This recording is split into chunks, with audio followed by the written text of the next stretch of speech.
the question posed is on inheritance.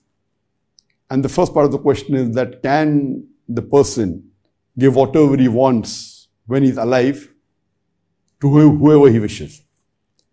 There are two people involved. One is those who are legal heirs that have been mentioned in the Quran and in the Sahih Hadith, and those which are not legal heirs. As far as those who are not legal heirs, then the person has the right to gift whatever he wants when he's alive. And the grandchildren are not the legal heirs of the property of the grandfather. So if the grandfather wants to gift a part of his property or a larger portion to any of his friends, to any charitable institution when he's alive, or to the grandchildren, it is permissible. This is the basic rule.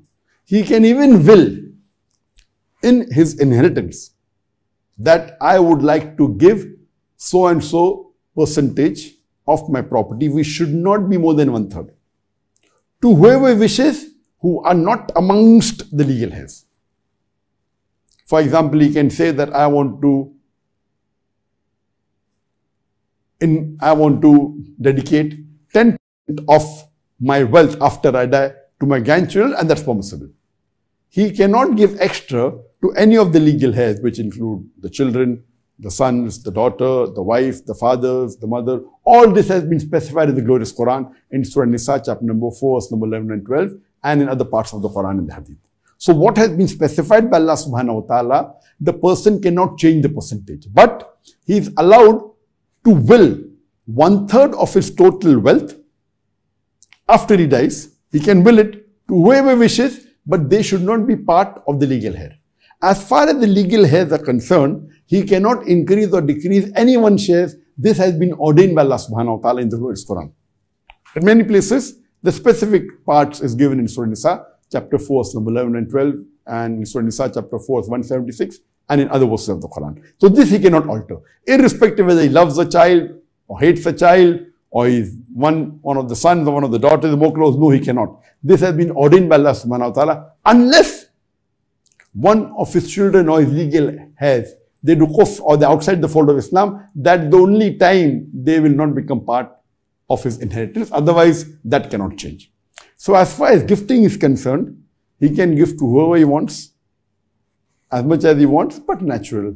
The Sharia said that you should leave enough for your children and for your people who are leaving behind, your wife, etc., so that they live a comfortable life, but he can give to whoever he wishes. As far as the first part is concerned, can a person give to the grandchildren? The grandchildren do not come in the inheritance. So surely he can gift. After that, the parents of the grandchildren also get a share what's ordained or what has been decided by Allah subhanahu wa ta'ala.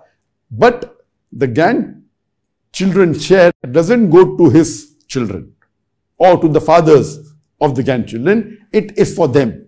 Maybe the parents of the grandchildren can take custody till they become adults, but the property is of two different individuals. It's not the same, though they may be guardians, but the moment they get adult, it is to be given to them. So this point is clear. Now, coming to another question, that what about gifting when you're alive to the legal heirs? As far as the gifting is concerned, generally, the scholars, they say that if you gift to your children, see to it that you gift equal things. But the majority of the scholars, which is right opinion, is that you can gift double to the son as compared to the daughter. Now, this gift I'm talking is about inheritance, about wealth, about property, about flat. I'm not talking about giving a chocolate, etc. You cannot say that I'll give 2 chocolates to my son and 1 chocolate to my daughter, who's a kid. No, you cannot. There you have to be equal. If you kiss your son, you have to kiss your daughter also. So this is talking about how you live with them. I'm not talking about the gift that you give to children. I'm talking about gifting property, when they become adults, when they're children. So when it comes to dealing with children, you should be equal. If you give a small toy, a car to one child, give to the other child. They cannot say that I will give 2 cars to my son and 1 car to the daughter. This logic doesn't agree there. But when it comes to gifting property or transferring some shares, etc., so the scholars say be equal, but the majority say that it's permissible to give double to your son as compared to your daughter because of the logical reason that in inheritance, the son gets double than that of the daughter because the man is the bed earner in Islam. In Islam, it's duty of the father and the brother to look after the lodging, boarding, clothing of the girl before she's married.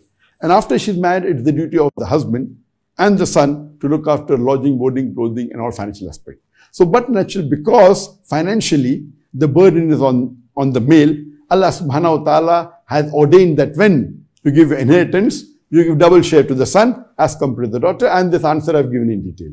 So first let me clarify that as far as gifting is concerned, to those who are not part of inheritors, legal inheritors as per the Sharia, you can give them what you want as long as they leave proper amount for your family. While you are giving gifting to those who are legal inheritors, see to it that it is as per the guidelines laid down in the Quran.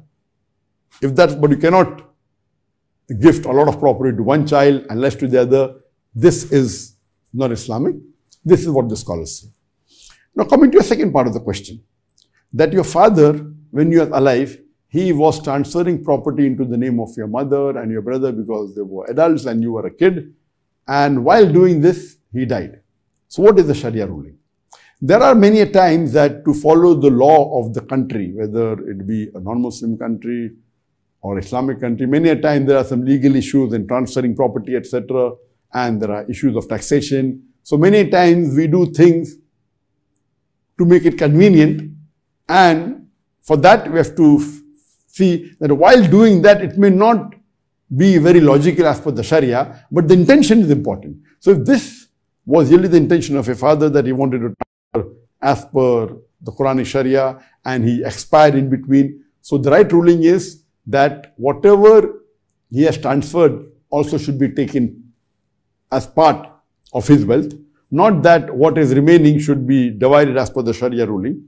If he was transferring and he could not complete the transferring or he died, so what you have to realize that even otherwise gifting to one son and not the other children is wrong if it's wealth or if it's property. So the right ruling is that all the property of your father should be taken as a whole, and then the percentage should be given as per what has been mentioned in the Quran and the Sahih Hadith.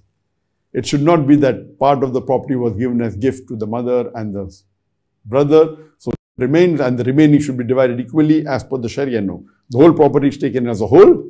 That is the correct ruling. Hope that answers the question.